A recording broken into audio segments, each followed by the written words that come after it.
Kudüs davası bu topraklarda sadece bir siyasi dava değil. Her bir ticaret kalemi Filistinli kardeşlerimize ve Filistin davasına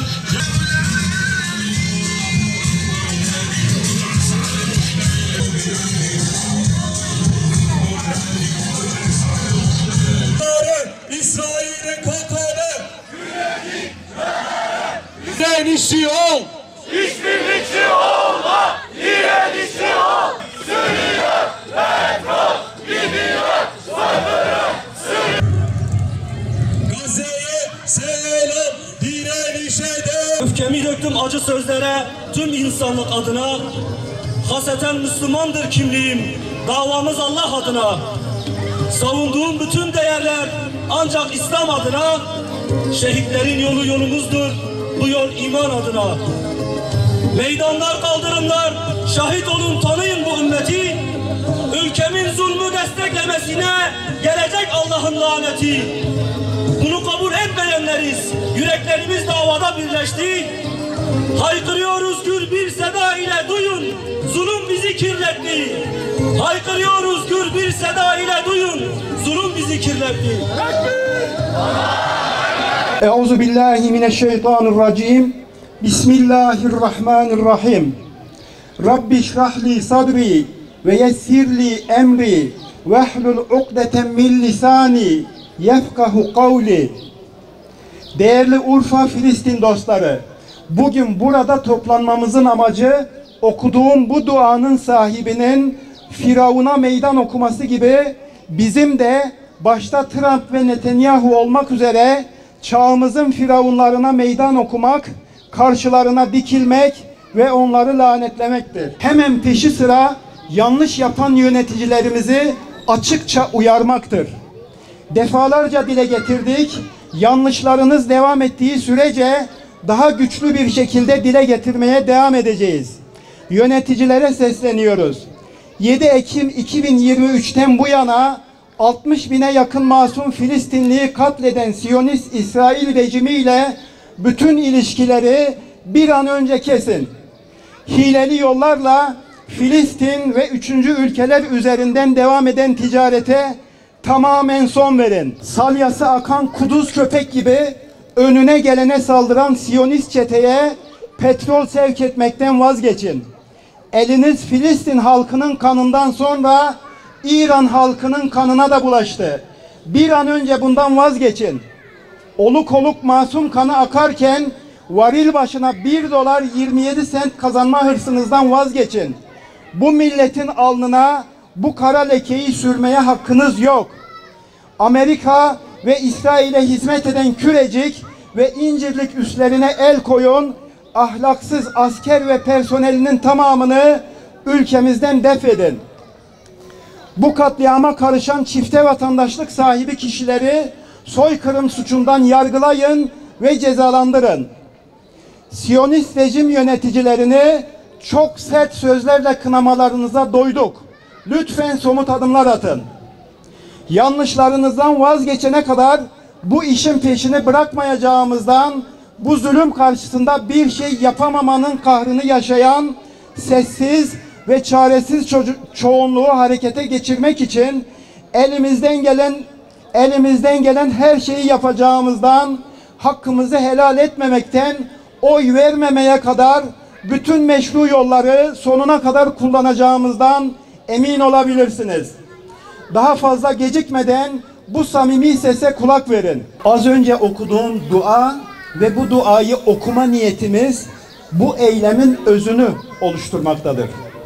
Bu zulüm ve yöneticilerimizin bu yanlışları devam ettiği sürece belirli periyotlarla toplanarak zalimlere isyan ve yöneticilerimizin yanlışlarına itiraz irademize sahip çıkacağız. Değerli Urfa Filistin dostları, son açıklamamızdan bu yana yaşanan gelişmelerin bir kısmına kısaca değinmek istiyorum. Gazze'deki insani krize dikkat çekmek amacıyla 1 Haziran'da İtalya'dan Gazze'ye doğru yola çıkan bir ve içerisinde çeşitli ülkelerden 12 insan hakları aktivistinin bulunduğu Medlin gemisi Gazze'ye 185 kilometre mesafede İsrail tarafından uluslararası hukuka aykırı bir şekilde kaçırıldı ve aktivistler gözaltına alındı. Filistin'e destek amacıyla bugün Refah sınır kapısında düzenlenmesi planlanan küresel Gazze yürüyüşüne katılmak üzere aralarında Türkiye'den katılımcıların da bulunduğu binlerce duyarlı insan son günlerde Mısır'a gitti. Ne yazık ki bu kardeşlerimiz Mısır yönetiminin son derece kötü ve düşmanca muamelesine maruz kaldı. Üzerlerine baltacı ve diğer bedevi çeteler salındı. Birçoğu gözaltına alınarak sınır dışı edildi. Bir önceki açıklamamızda birçok İslam ülkesinin hükümet ve yöneticisinin ikiyüzlülüklerini başımıza gelen felaketlerin en önemli sebebi olarak değerlendirmiş ve örnek olarak Ürdün ve Mısır yönetimlerini göstermiştik. Amaçları dünya kamuoyunun dikkatini devam eden soykırıma çekmek olan bu duyarlı insanlara karşı sergilenen kötü muamele, onların toplanmalarına bile tahammül edilmeden gözaltına alınmaları ve sınır dışı edilmeleri Sisi yönetiminin münafıklığını bir kez daha açığa çıkarmıştır. Halen Mısır'da olup kendisinden haber alınamayan çok sayıda kişinin bulunduğu yönünde haberler, video ve ses kayıtları gelmektedir. Yetkililere bu kişilerin can güvenliklerinin sağlanması ve kötü muamele görmemeleri için çok hızlı ve etkili bir şekilde girişimlerde bulunmaları için çağrı yapıyoruz. Değerli kardeşlerim, 3 gün önce o halen ilişkilerimizi kesmediğimiz ve karşılıklı elçiliklerimizin bulunduğu İsrail'i çok ağır bir şekilde çiğneyerek İran'a saldırı başlattı. Amerika'nın desteğiyle gerçekleştirilen bu haydutça saldırı evvela Birleşmiş Milletler'in ana sözleşmelerine, referans kararlarına ve bütün uluslararası hukuk kurallarına çok açık bir şekilde aykırıdır.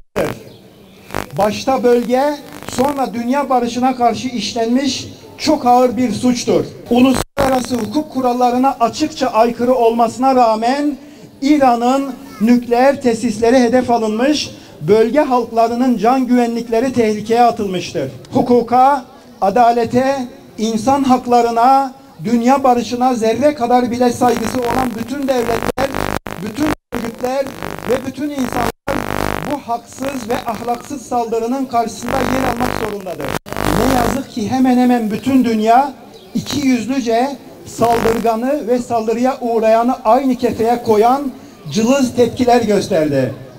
Söz konusu İslam ümmeti ve Müslüman halklar olunca güya İran'a yakın olan Rusya ve Çin de dahil küfrün tek millet olduğunu tekrar gördük. Biz Müslümanlar için İran'a yapılan saldırının daha önemli bir anlamı ve karşılığı vardır. İran bugüne kadar İsrail ve Amerika'ya karşı varlık gösteren, mücadele eden ve onların canını yakan Hamas, Yemen, Hizbullah'ı ve diğer yapılara maddi, manevi, teknolojik ve tecrübi destekler sunan, çeşitli füzeler ve diğer savaş silahları sağlayan ana karargahtır. İran İslam Cumhuriyeti'nin Amerikan hegemonyasına açıkça karşı çıkması, bütün dünya halkları ve özellikle İslam ümmeti adına bir şanstır. Amerika, İngiltere, Fransa ve Almanya'nın İsrail'e olan sınırsız destek ve korumalarına, sahip oldukları teknolojiye, Ürdün ve diğer işgalci bölge ülkelerinin engellemelerine rağmen İran'ın Allah'ın izniyle Tel Aviv ve Hayfa'da çok önemli hedefleri vurabilmesi, bütün dünya mustazaflarının, mazlumlarının ve Müslümanların iftihar etmeleri gereken bir başarıdır. Rabbim, İranlı yöneticilere basiret ve feraset ver. Düştükleri hatalara tekrar düşmemelerini nasip et. İslami ilkeler doğrultusunda sapasağlam ve sarsılmaz bir irade nasip et. Onları cennetinle mükafatlandır. En önemli İslam ülkelerinden birinin böyle bir saldırıya uğraması hepimizi derinden üzmüş, aynı zamanda zalimlere ve sömürgecilere karşı olan öfkemizi de kat kat arttırmıştır. Mezhep taassubu bu kadar mı gözünüzü Müslümanların yaşadıkları gerçek ve devrimci İslam'ın içini boşaltan, yaratıcı ruhunu söndüren, adaleti tesis etmek, zulme karşı çıkmak, emri bil maruf ve nehy anil münker gibi evrensel ilkelerini ortadan kaldıran, İslam'ı 5 şekli şartın yerine getirilmesine indirgeyen, hangi meali okumamız ve hangi kelimelerle düşünmemiz gerektiğine karar veren, uysal ve itaatkar bireyler olmamızı isteyen, İslam'ı saltanatının devamı için bir araca dönüştüren anlayışın takipçilerinin bu halkı hangi noktaya savurduğunu görüyor musunuz? Değerli kardeşlerim, bu kötü halden çıkmamız mümkün ve elimizde. Eğer birbirimiz hakkındaki ön yargılarımızı yıkabilirsek, eğer bu sesi daha güçlü bir hale getirebilir, bu dertten mustarip olan sessiz çoğunluğu bu sese ortak edebilir ve hep birlikte harekete geçersek, bu maküs halimizi Allah'ın izniyle değiştiririz.